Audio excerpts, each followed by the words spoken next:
এই ধরনের এমসিকিউতে আমরা যে কাজটা করবো, প্রথমে সম্পূর্ণ সমীকরণটি তুলে থিটা মানটা নির্ণয় করে tan থিটাটাকে থিটা মানটা বসিয়ে দিলেই আমাদের সঠিক উত্তর চলে আসবে। তাহলে এখানে দেওয়া আছে কি sin থিটা, তাহলে আমরা লিখবো এই যে sin থিটা।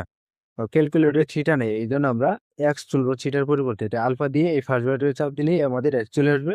তাহলে লিখলাম কত আমরা sin থিটা, পরে কি দেওয়া আছে ইকুয়াল বা সমান, তাহলে আমরা এই আলফা দিয়ে তারপরে ক্যালকুলেটরে চাপ দিলে আমাদের সমান চিহ্ন চলে আসবে। এরপরে কি দেওয়া আছে √3/2, তাহলে আমাদের ভগ্নাংশে চাপ দিতে হবে। উপরে আছে কত √3 আর নিচে চাপ দিয়ে নিয়ে আসবো। এরপর নিচে কত আছে 2।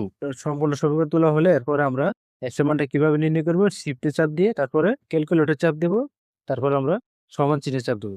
আমাদের একটু সময় লাগতে পারে, আমরা একটু অপেক্ষা করবো, তাহলে আমাদের এক্স এর মানটা চলে আসবে। এই তো আমাদের এক্স এর মানটা চলে আসছে।